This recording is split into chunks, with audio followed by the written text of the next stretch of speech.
Hello, hello, and welcome back to EPR with your favorite environmental enthusiasts, Nic and Laura. On today's episode, we're going to give our shout-outs. Laura and I are going to discuss our love for national parks.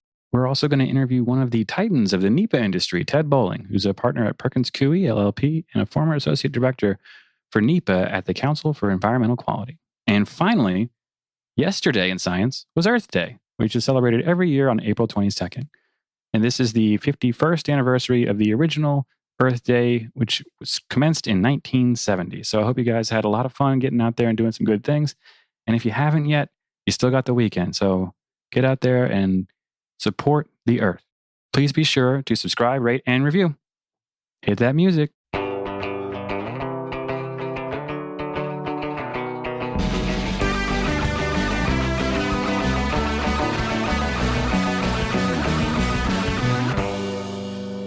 All right, our shout outs for today go to our newest NAEP board members.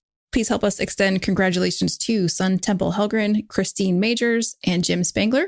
Welcome all.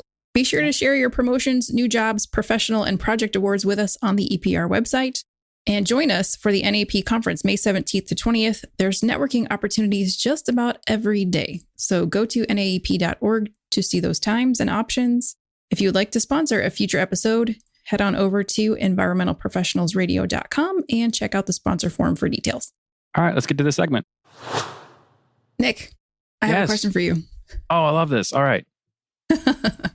Hit me. Do you know how many national parks there are in the U.S.? Oh, God. Okay, well, you have to let me guess because I love guessing games. And I was hilariously wrong last time, so I'm going to guess something really high. 2,130. No. Would you like to guess something realistic? Oh, is it? Oh, God. Am I too high or too low? Too high. I'm too high. Hey, you know what? That's progress. You might be sadly disappointed, though, with your... Oh, God. Yeah, that's true. estimate there. Is it like 150 or something? It is 63. There's only... That can't be right. Nope. There are only 63 national parks.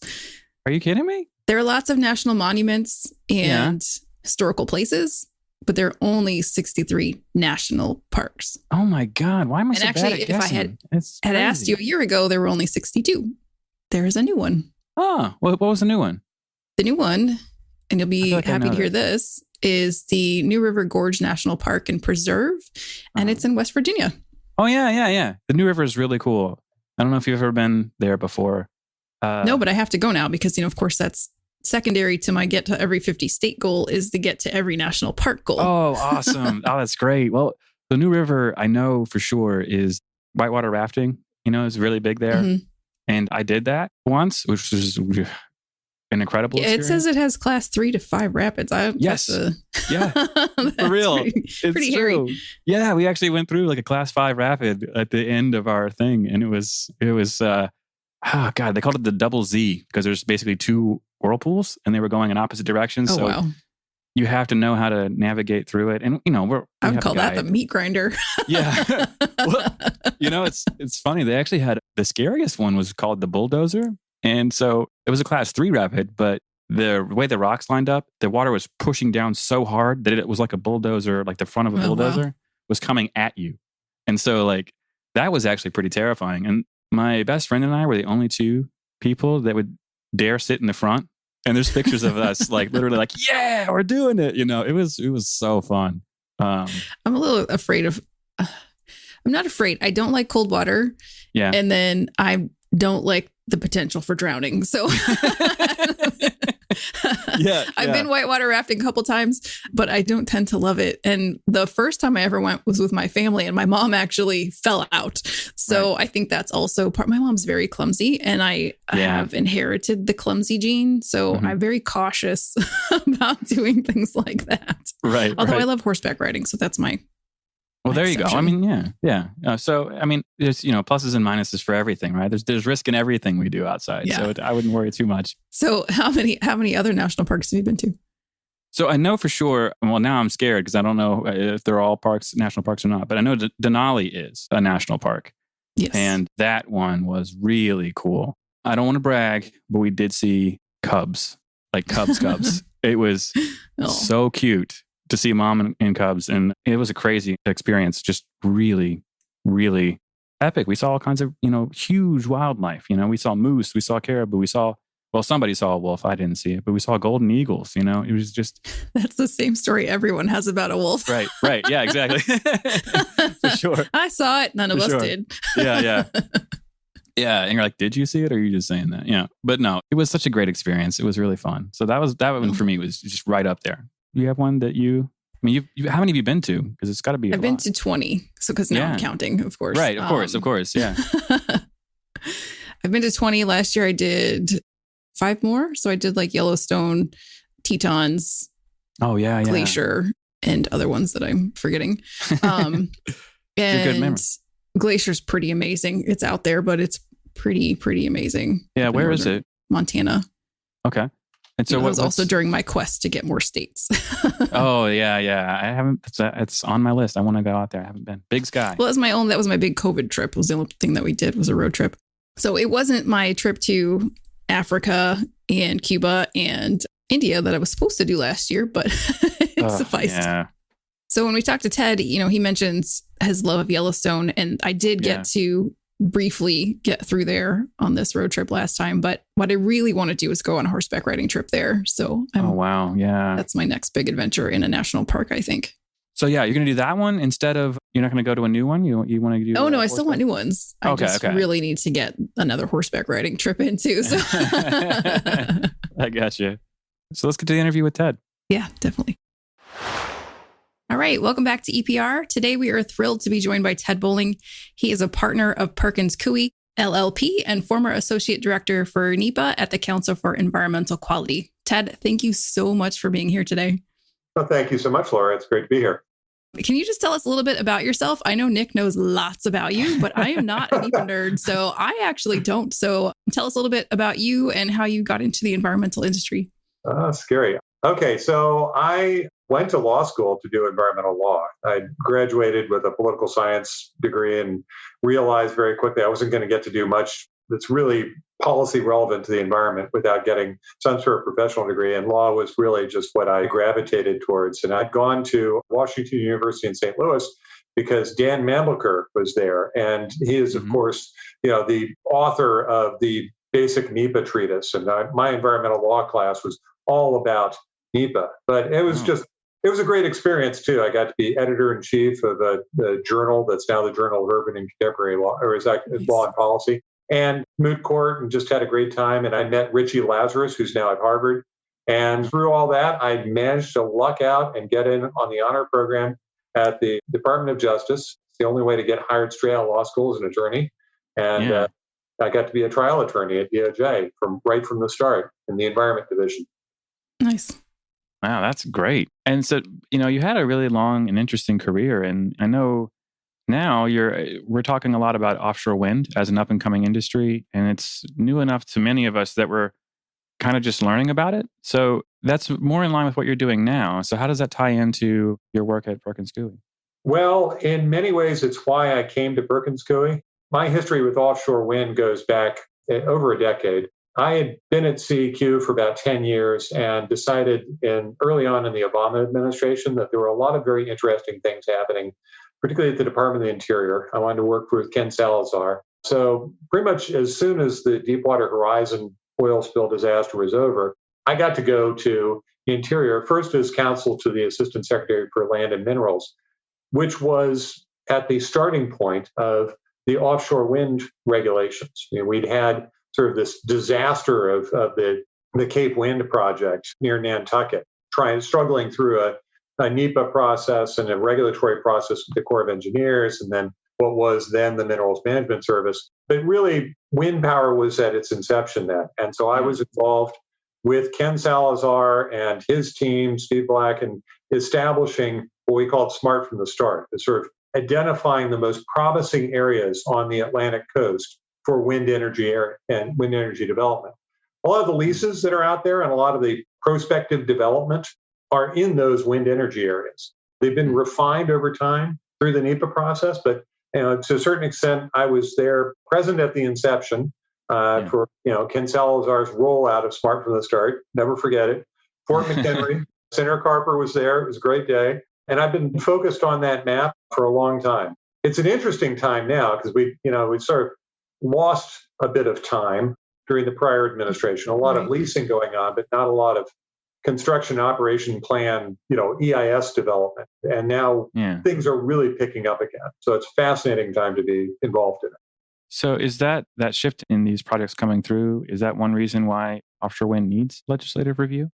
Well, an interesting area for, possibly for legislative review. There's very broad authority under the Outer Continental Shelf Lands Act for Interior to update its regulations to improve the process, particularly recognizing the value of early involvement by project proponents of all sectors of civil society, all the stakeholders, trying to mitigate as much as possible to avoid conflicts or address concerns. There are a lot of different actors in the ocean space. One of the things that I did when I was at the Council on Environmental Quality up until 2010, was I led the legal committee for the ocean policy that was developed in the Obama administration, which focused very much on what they called then coastal and marine spatial planning, which simplifies just ocean planning, just to reconcile all the competing uses of the ocean environment from, transportation uses, fishing uses. I mean, there are a lot of DoD defense purposes, a lot of training going on out there, and try to figure out how do we put wind power out there. A big part of it now is transmission planning and just integrating that, 30 megawatts of gigawatts rather of potential capacity onto the grid. It's grid management's an important aspect of that. Great, thanks. Yeah, Nic and I had a conversation on a previous episode about the underwater network and all of the cables that are out there as well. And, that's just one facet of it all. Even when we were looking at that, it was hard to tell who regulates what and who the players are, just looking at that one thing. So now that you're looking at offshore wind, what kind of challenges are there in accomplishing the legislative goals? Well, so I've got a great chart, if you will, of just all the intersecting authorities and federal agencies. It's almost, oh, that's cool. Almost grab everyone around the federal government. But, clearly we've got Bureau of Ocean Energy Management in the lead because they manage the land, the submerged land out there under which all these are going to be fixed. But, in the fisheries arena, you've got NOAA Fisheries, both from a fisheries management standpoint, as well as also their regulatory role for, threatened and endangered species, Marine Mammal Protection Act. We've got necessarily, Department of Homeland Security with the Coast Guard involved, Army Corps of Engineers, all those issues of navigability, and of course, historic preservation. That ocean environment is historic from the standpoint of, there are lots of revolutionary cannonballs and shipwrecks and that sort of thing. Yeah. But then also a fascinating thing about it is just, how recent that history of when, say a lot of these areas were dry land, 9,000, 10,000 years ago within human habitation. There were, Native American sites out there. So there are some historic resources that really, you wouldn't appreciate just looking at it from a daily basis. But there's a reason why, scallop fishermen bring up mastodon tusks in their nets. The fascinating environment. Wow, that's incredible. Yeah, I had never thought of it. I mean, so does that mean that there's studies that you have to do for cultural resources in deep water? Yes. And one of the things we recognized was smart from the start was, there's a lot of unknown here. The thought was, should we do a programmatic environmental impact statement and really study everything first? Frankly, we realized that we need to learn by doing. We did an environmental assessment for the wind energy area. So it was just sort of basic deconfliction. We designed the leases so that the lease really just gives you the right to go out there and do site assessment. It's not like an oil and gas lease where you buy the lease, you're good to go. We'll make sure we'll do like a categorical exclusion for your actual drilling.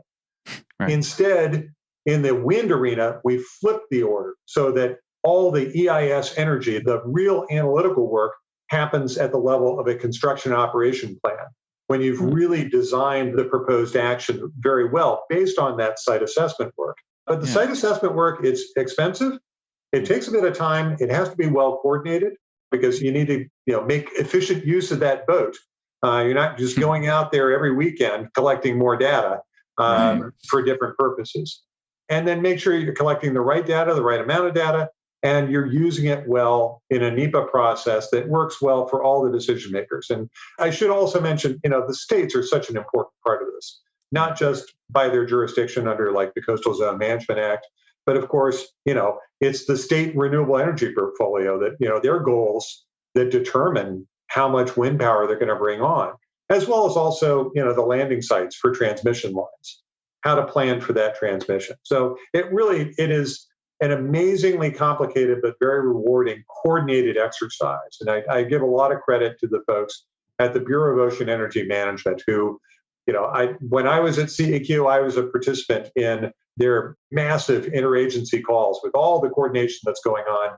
And they really took that on head on. They're a very good lead agency and the best federal family tradition of working well with others, respecting everyone's jurisdiction, their authorities, and making sure that the environmental document is something that everyone can make a decision based on. It's not missing, the analysis of, LEDPA for the Corps of Engineers, for example. Mm-hmm. Yeah. And Laura did out me as a NEPA nerd, so I will freely admit to it. And I know People it's should important. know by now. I know, you're right. That's fair. That is fair. And I know it's important to a lot of our listeners too. So I love hearing you talk about it because I think NEPA is a really unique and complicated process. I mean, so to you though, like what does effective NEPA look like? And are we there? Or are we getting there? Well, the chairman of CEQ for 8 years, Jim Connaughton, was fond of saying NEPA is a statute ahead of its time. Yeah. And it's always sort of, pushing the envelope there, both because it's adaptive. I mean, issues that weren't apparent or were dimly appreciated in 1970 are now real drivers, environmental justice being one. I would say climate change is not one. Climate change was appreciated at the time NEPA was enacted. The first annual report by CEQ talked about NEPA, talked about climate change. But, the challenge of informing the public, of involving the public in the decision-making, and being informative to decision makers remains. And that is voluminous documents. The documents that are just, a huge compendium are only so useful. I mean, ultimately, it's not, as Nick Yost wrote in 1978, or CEQ wrote in 1978 in the regs, it's not about better documents, but better decisions. Yeah. And keeping that line of sight to the decision maker. I mean, over the course of my career, I've been very privileged to work very closely with decision makers like Sally Jewell at Department of the Interior, who took great care with records of decision. And I would put Ken Salazar in the same category. They were actually signing the record of decision. They really cared about the defensibility of the project. And frankly, to have that clear line of sight between the decision maker and the people who are doing the analysis is really, that for me is a great challenge, but a great opportunity. If we have the environmental professionals, understanding you're not just writing a document for the sake of writing a document or just, paper the record for lawyers. You are assembling a record that is going to be the basis for someone, an actual individual's decision. And how do we inform that actual individual?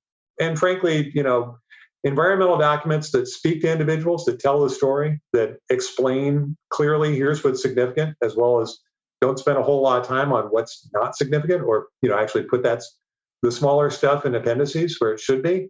Those are good documents. And I have developed them. I have defended them. I'm continually finding their value as a source of information for explaining to courts, here's what's going on here, Your Honor. Here's why what the agency did was well-reasoned. It's not arbitrary. It's not capricious. Let us move forward. It's really, really well said. And, one of our most anticipated sessions, the 2021 NAEP conference, is your talk with Michael Drummond on the 2020 final rule. So I don't want you to give it all away here, but what are your goals for that presentation and where do you see all that heading? Well, my first goal is to be very current, to be, to talk to folks about what's happened. We'll have a newly confirmed chair of the Council on Environmental Quality. We have CEQ has said in litigation, confirming their implementation of an executive order that they are reviewing the 2020 rule. There are concerns with regard to particularly, definitions, the redefinition of effects and the definition of major federal action. So talking currently about both what CEQ was thinking about in the 2020 rule and what we see as problematic, as likely to change, as well as also what should be durable.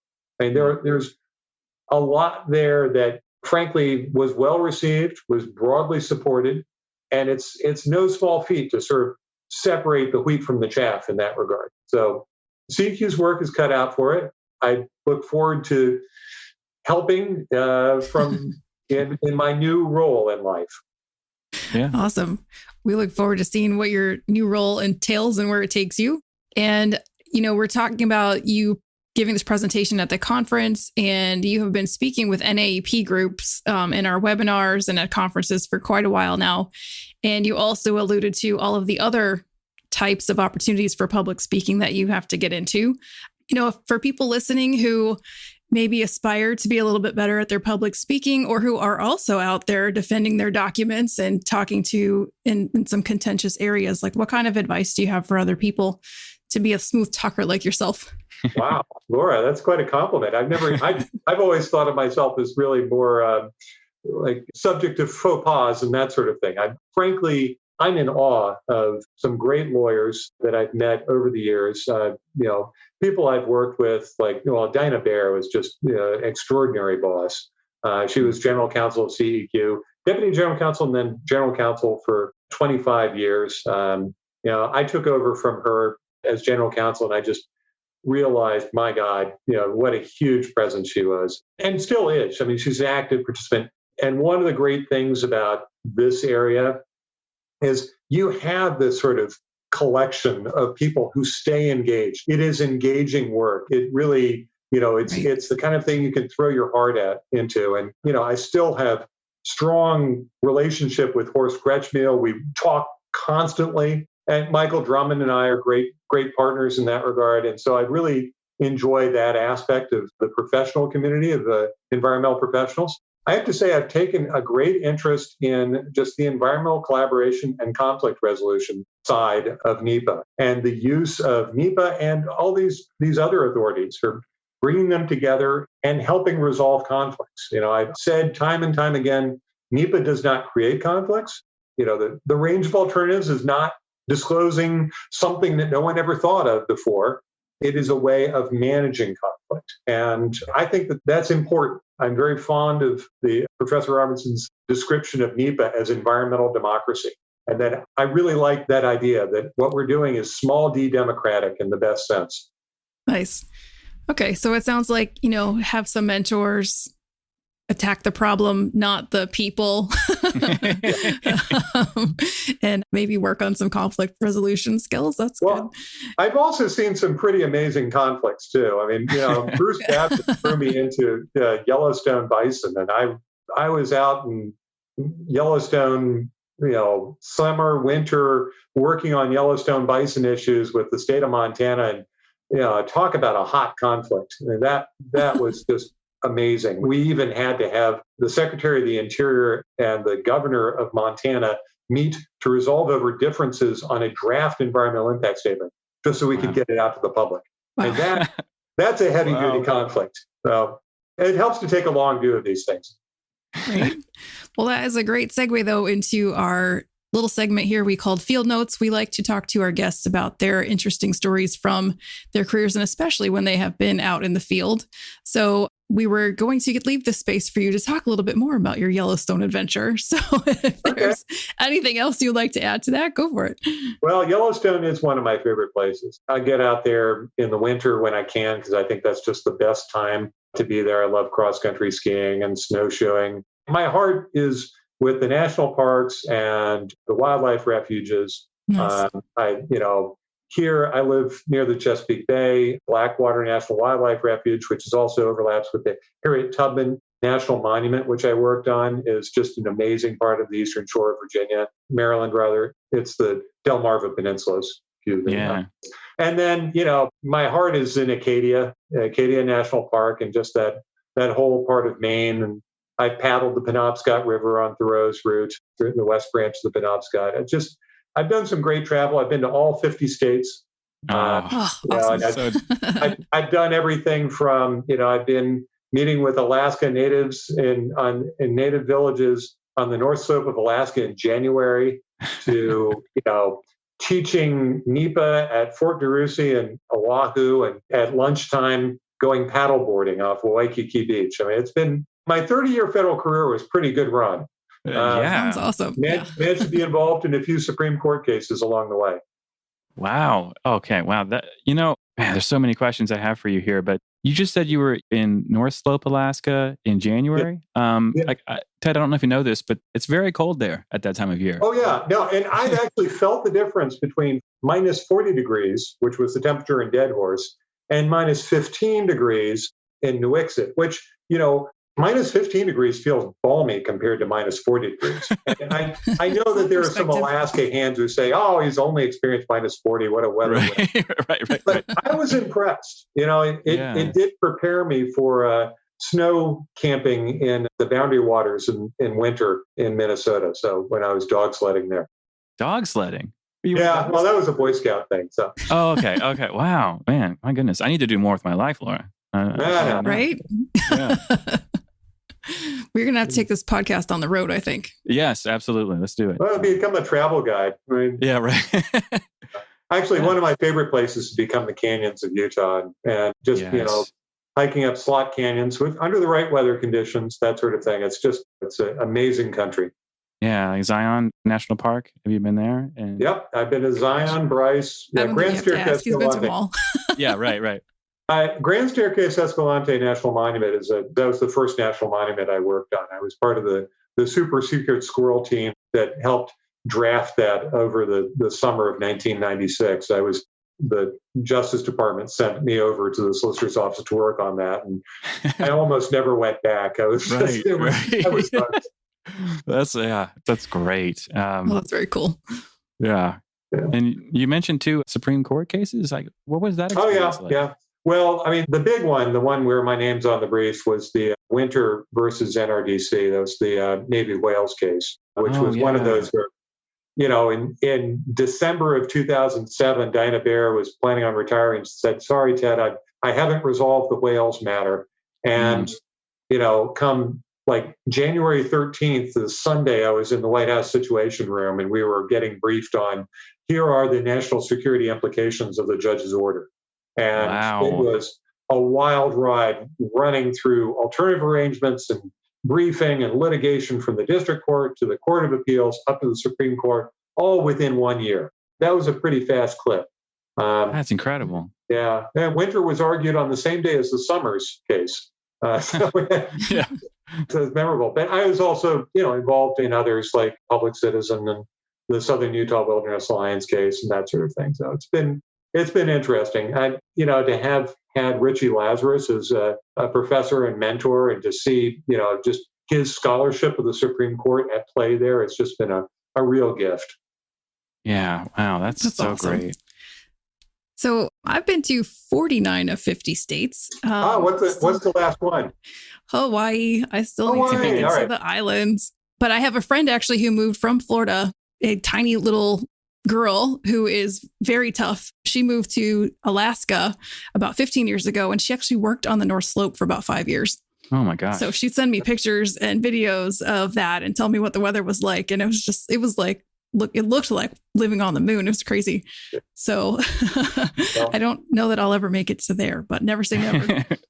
Right. Well, my last state actually was Louisiana. And people would say to me for years, what, you've never been to New Orleans? I'm like, no. Right. Something has to be last, Yeah, well, it was the Mid-Barataria project, which is a huge project to return sediment flow used to just overwash through the swamps of Louisiana, and is why the swamps of Louisiana buffer cities like New Orleans. But thanks to diking and the efficiency of the Army Corps of Engineers, all that sediment now goes into the Gulf of Mexico. And that huge, just metamorphic project was one that brought me there to go meet with folks about Mid-Barataria and Barataria Bay and the interests that would be affected by a return of sediment flow. It was a great reason to go to New Orleans.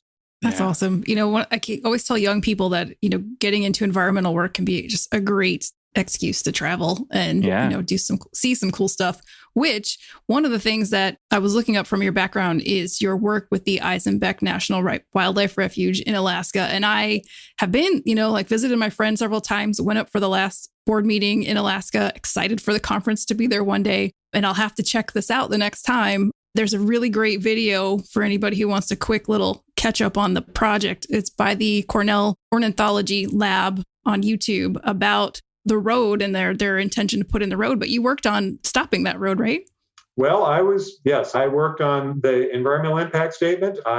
Sally Jewell, Secretary of the Interior, came to my office. I mean, she was an extraordinary Secretary of the Interior in many ways, but I mean, her ability to just kind of dig into the work. She'd come down the hall, sit in my office. We'd work on the record of decision together. For me, that's like NEPA in action. She'd say, where is it in the record that it says this? And she really approached that problem as an engineer. She looked at it from the standpoint of, under the kind of weather conditions when you can't get somebody from Cold Bay or get somebody to medical facilities, to the airport, if the weather conditions are that bad, you would not put them on a vehicle and drive them 21 miles through the Izembek Wildlife Refuge too. So That's kind of how she approached it. And she also looked at just, the facility needs from Kings Cove over to Cold Bay, the docks, the need for infrastructure there, just maritime infrastructure, and said, that's really where we ought to be putting our money. That's how she approached the problem. Others approach it differently. I think we did a great environmental impact statement, evaluating all the alternatives. I look forward to going to Izembek someday. I hope that the folks at Cold Bay get their dock. I hope that they get the kind of marine facilities that they need. Yeah, it's a testament to good work when things like that come through. It's really, really impactful, and that's really great to hear. Speaking of favorite states, I'm going to be a little biased here. You grew up sailing on the Chesapeake Bay? Yes, sir. On a 32-foot Dickerson ketch. It was a wooden hulled boat. Yeah. And which is great. And I grew up in Virginia, so I'm very fond of the Bay. When I lived there, I had the Chesapeake Bay license plates and all that. And so, where does your love of sailing? Is it just literally growing up in the Bay? That's where it comes from? Yeah, I definitely got that from my father. And, so enjoy sailing every chance I get. I don't currently own a boat. I'd like to rent a sailboat down at the Dyke Marsh Marina, and I will sail wherever I can, whenever I can. It's my hope to someday retire to a sailboat. Yeah, it's an expensive hobby. So, I've had a Penobscot 16-foot canoe since my 30th birthday, and that's been serving me well. Yeah. So are you a big fisher as well? I'm sometimes a fly fisherman. I celebrated my departure from federal service by doing a couple weeks break, and I fly fished on the Kennebec River in Maine, which is just wonderful. I can't compare skill-wise to many fly fishermen I know, but one of my favorite books is A River Runs Through It. I'm definitely in that vein of just loving the Isaac Walton approach to the world. So. Awesome. Well, Ted, this has been fantastic. We are running out of time. Would love to talk to you for a lot longer, but I know you've also got things to get back to as well. But before you go, is there anything else you want to talk about or anything for our listeners to know or how they can get in touch with you? Well, I'm easy to get in touch with. I'm just Ted Boling at PerkinsCoie.com. And I love to hear from people. I'm particularly enjoying looking at the work that I've been doing for over 30 years from a completely new perspective and learning, industry perspectives, citizens' perspectives, and trying to figure out just, this is a constant exercise of how to make NEPA work better. So I enjoy engaging with folks on how to be better practitioners. So look forward to that. Awesome. Yeah. Fantastic. Thank you so much. Thank you. That's our show. Thank you so much to Ted Boling, the rock star of the NEPA world, for joining us today. Please be sure to join us next Friday and every Friday. And don't forget to subscribe, rate, and review before you leave. Thanks, everybody.